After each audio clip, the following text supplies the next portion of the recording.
we share in the art world the idea of practice, as in sports, and we too will have a blast in the art world because we too will be flexible in order to respond to our students' needs.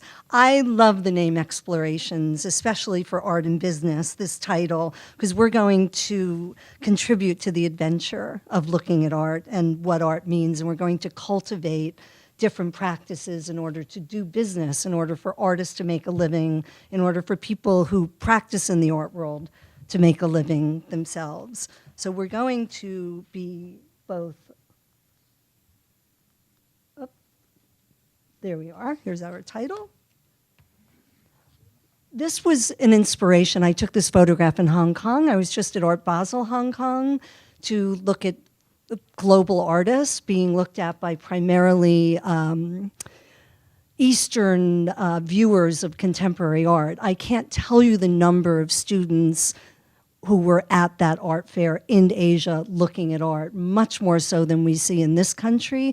But as time goes on, we see in the West that there's a greater and greater interest in education about contemporary art with younger students. So you, the students, I want you to think about the possibilities that you'll gain from this class. I want you to think about what you'll discover, what interests you'll find that you didn't even know that you had before, and what contributions you might be able to make. And I want you also to develop new appreciations. Are you a future curator, an art historian, a gallery owner, a gallery director, a cultural brand expert, an artist, a connoisseur, a collector, an art consultant, a designer, a critic, an art house worker, an art lawyer? The possibilities are absolutely endless. We live in a hyper-stimulated visual culture, and we'll be looking at the best of the best in New York City of visual culture, and we'll be getting guest lecturers, we'll be doing site visits to galleries and museums. We'll collectively decide which shows we would like to see based upon your interest, because this is going to be a very organic class. This is a picture that I took again in Hong Kong. This was a work made by a young artist in a nonprofit. So I wanted to say that it's my honor to be your teacher. I'm a storyteller. I look at art, I put it in the context in which it's being viewed, and I put it in an art historical context.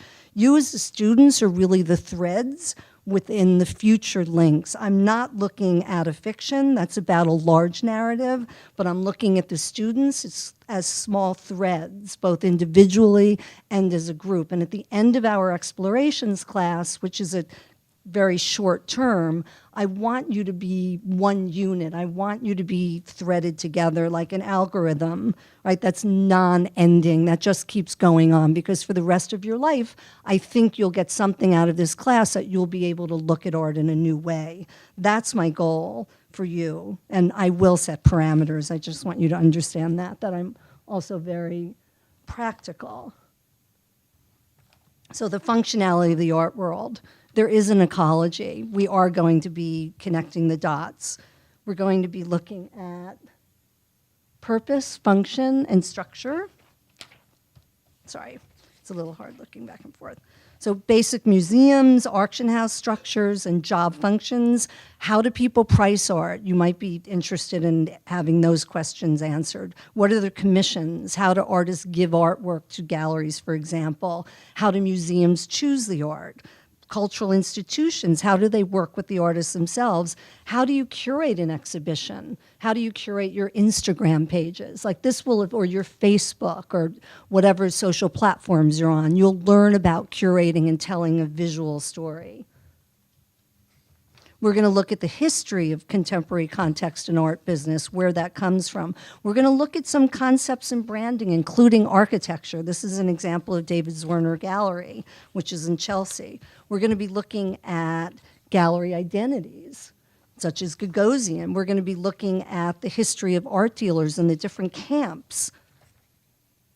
This is Bernard Berenson, one of the first art dealers.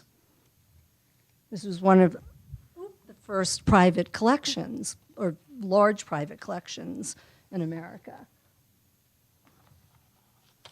We're going to be looking at value creation, right? We're going to discover how people develop their wants and their needs, and how do you create that, and how do you market that, and how do you sell that, and how do you deliver that to clients? If you have a commercial interest that someday you might want to be a dealer, how do you finance that? How do you have conversations about art? How do you listen for what people want from art? We're going to have a few case studies. This is a 28-ton piece of sculpture that I sold to the first private museum in India.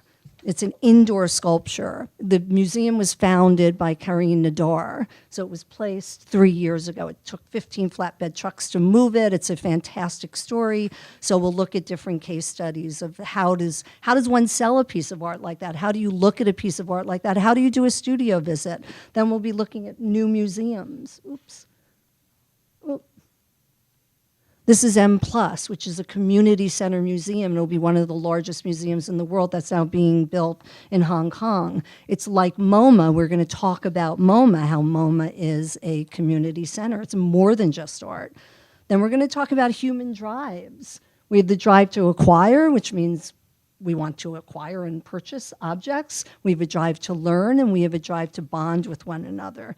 We'll look at further case studies. This is another work that I worked on. We'll look at auction houses, and we'll look at professional missions, and we'll look at codes of ethics, which is important in any business, because any business is based on relationships. And if you don't have a code of ethics, you don't have good business relationships. And it's very true in, I'm sure, all of the classes that are being taught here. And finally, oops, I'd like to say that a Harvard professor said that civilizations are remembered much more for the acts of beauty that they cultivate rather than the decisions that politicians make. And I hope that we'll be seeing a great deal of beauty this summer, and I look forward to meeting my future students. And thank you for coming out today, and thank you to the New York Times.